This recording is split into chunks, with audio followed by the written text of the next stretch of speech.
2004, you did get signed by WWE to a developmental deal. You went to, let's see, was it Ohio Valley? You went to Deep South first, and then eventually you went to Ohio Valley. No, so I had, so my two itty bitty little times at OVW were just that. So I had a try, once Dreamer got into the talent relations position, I was his first hire. So they were doing like this Divas tryout camp for like 2 weeks at OVW. It was the last week of November and the first week of December 2004. And I had already been backstage WWE like once or twice at that point.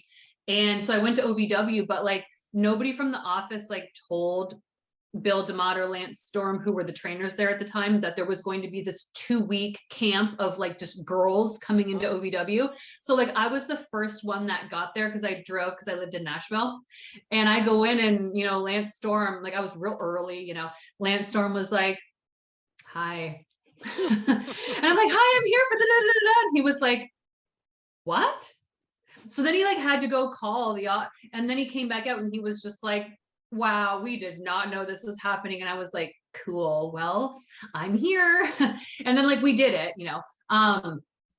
But yeah, so that was just kind of like my 2 weeks there. I got verbally hired like 2 days in. But then I had to go back to Canada and wait on like my visa. And then at that point, they were like considering starting the second developmental just south of Atlanta. So they had asked me like, did I want to go start right away in OVW, or did I want to wait until this new facility opened up? And I guess this turned out to be the wrong choice, but I decided to wait because I felt like OVW was so full.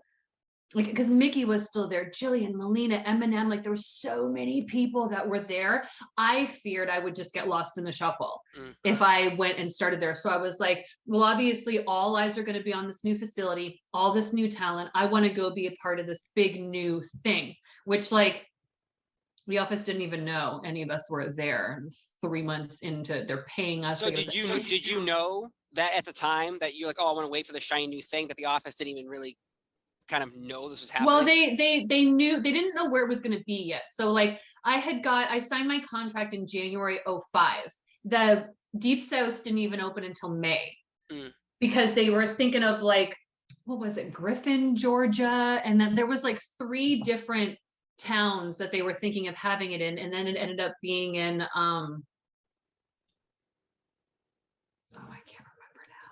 it doesn't matter. All that matters it ended up being where it was. But yeah.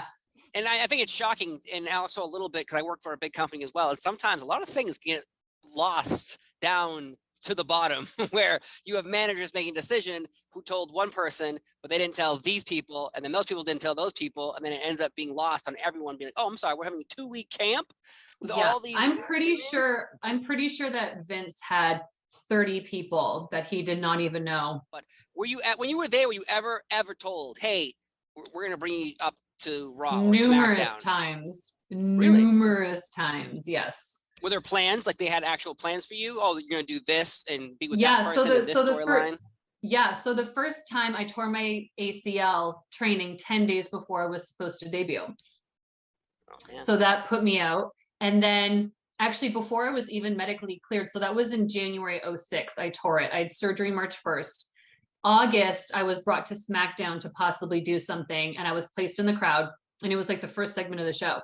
So they were doing like Velocity, dark match Velocity, and then that's when Booker was doing his King Booker thing, and he like knighted Finley and Regal in the ring, and my segment was supposed to be next, and then I got pulled from the floor by the guy who sat me. And he said that Vince rewrote the entire show as soon as it started, and my segment and the match that my segment was coming from were cut, and he completely rewrote the whole show. And then it was like, well, we'll probably have you back next week when we're here. And then that never happened. Oh my God. And then I had one more thing I was supposed to go up for. It was for when they were doing ECW still. And I was supposed to go on a Tuesday to SmackDown because they were doing ECW before SmackDown then. But then the Thursday prior, I got released.